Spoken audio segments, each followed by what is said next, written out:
Aujourd'hui, on se retrouve pour une nouvelle vidéo sur Hyper-V. Alors, on va voir ensemble comment fonctionne Hyper-V.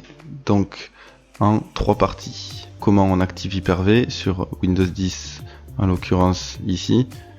On peut aussi le faire sur Windows Server, ou alors on peut aussi installer l'OS dédié Windows Hyper-V. Hyper-V Server 2019. Qui est gratuit, fourni par Microsoft pour installer un hyperviseur facilement. Donc là on est sur Windows 10, on va activer Hyper-V dans un premier temps, ensuite on va configurer rapidement les paramètres et le commutateur virtuel et on va créer notre première machine virtuelle. Et donc pour moi ça sera une ISO de Windows Server 2019. Donc j'ai déjà téléchargé l'ISO. J'ai Windows 10 Pro, ça ne fonctionne pas sur famille. Donc on commence par activer. Donc on va aller activer la fonctionnalité, clic droit sur le menu démarrer et on va aller dans applications et fonctionnalités. Ensuite à droite en haut, programme et fonctionnalités. Activer ou désactiver des fonctionnalités Windows. On cherche Hyper-V et on coche Hyper-V. Voilà, moi je l'ai déjà fait. Donc il faudra redémarrer suite à ça l'ordinateur. Et ensuite on peut aussi le faire en PowerShell. Donc on peut faire clic droit sur le menu démarrer. On lance PowerShell en tant qu'administrateur. Et c'est cette commande qui permet d'activer une fonctionnalité optionnelle. Donc nous Hyper-V, on marque Feature Name Microsoft Hyper-V. Voilà, donc restart pareil, si c'est à trou il faudra redémarrer. Vous avez maintenant Hyper-V d'activer, donc vous pouvez aller dans le menu démarrer, dans les outils d'administration Windows, et vous cherchez gestionnaire Hyper-V. Voilà, vous pouvez le lancer. Ça ouvre le gestionnaire du serveur. Là j'ai déjà une machine virtuelle par exemple, donc je vais la supprimer, pas tout de suite, mais donc on va commencer par créer un commutateur. Non, on va d'abord aller dans les paramètres pour sélectionner l'emplacement par défaut des disques virtuels et des machines virtuelles. Là voilà, vous sélectionnez, moi j'ai créé Hyper-V, un dossier Hyper-V avec un dossier VM, un dossier VHD. Tous les fichiers seront stockés à cet endroit. C'est à peu près tout pour les paramètres de base. Le reste, vous laissez comme ça. Ensuite, le gestionnaire de commutateur, important pour que vos machines aient accès à un réseau. Par défaut, vous avez le défaut switch qui est interne. Donc, qui ne donne pas la possibilité de sortir sur internet par exemple. Donc pour que la machine ait accès à internet et à tout le réseau local, vous allez créer un nouveau commutateur virtuel. Voilà, vous choisissez externe. Moi j'en ai déjà fait un, donc là je vais pas en recréer un. Donc je l'ai appelé par exemple défaut external. J'ai sélectionné réseau externe et ma carte réseau. Sur un serveur, vous aurez plusieurs cartes. Là, il n'y en a qu'une, par exemple. Et vous cochez bien autoriser le système d'exploitation à gérer la carte. Sinon, vous n'aurez plus accès au réseau depuis votre PC hôte. Voilà, vous appliquez, vous faites OK. Voilà, maintenant on est prêt à passer à la création de la machine. Donc là j'ai supprimé ma machine que j'avais, je vais recommencer. Nouveau ordinateur virtuel. Suivant. Là je vais l'appeler Lab SRV01.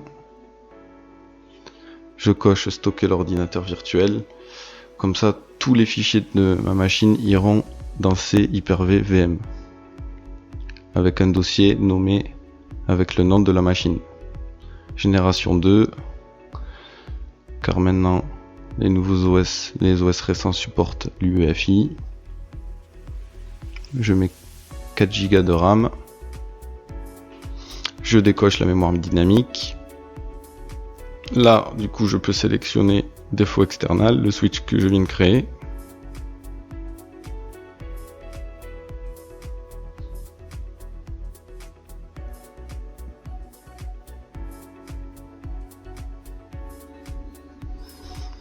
Pour le disque virtuel, je vais laisser par défaut 127 Go. Très bien. J'installerai plus tard l'OS. Mais terminé. Ensuite, directement, on peut faire clic droit sur la machine, paramètres. Et on va aller voir les paramètres en détail. Donc microprogramme, pour l'ordre de boot. Les processeurs, j'en mets 2. Je vais rajouter un lecteur DVD pour pouvoir monter l'image de boot de Windows Server. Donc fichier image, je vais sélectionner mon ISO. Je vais mettre les services invités, les points de contrôle, je désactive les points de contrôle automatiques.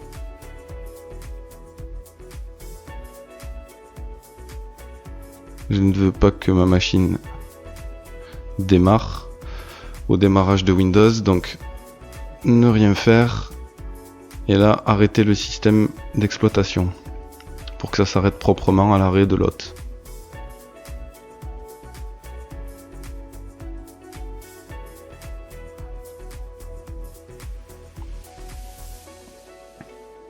Ensuite on peut se connecter et on peut démarrer la machine pour installer Windows.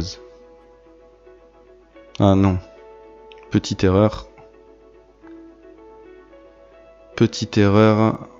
je n'ai pas mis la priorité, le démarrage en premier du lecteur DVD. Donc clic droit, paramètres, microprogramme, et on va aller monter lecteur DVD en premier.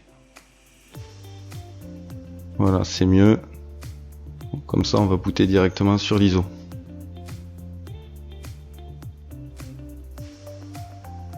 J'appuie sur la touche. L'install se lance.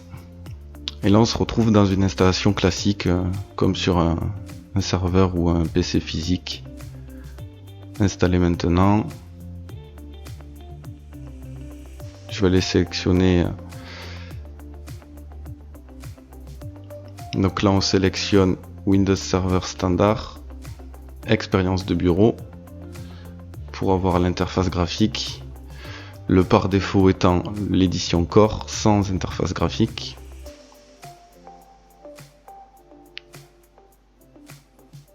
On accepte la licence, personnaliser. On va créer un nouveau disque pour que l'assistant d'installation crée les partitions.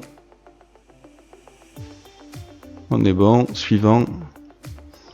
Et là on va attendre que ça s'installe. Alors voilà, on y est presque.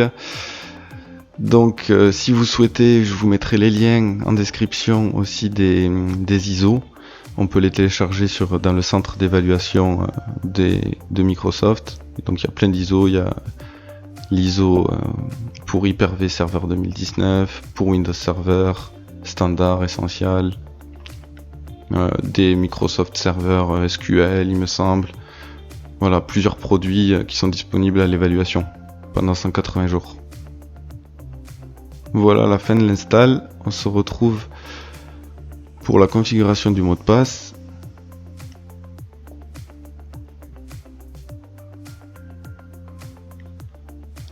Voilà, on peut directement se connecter à la VM. Je retape le mot de passe et on arrive sur le bureau.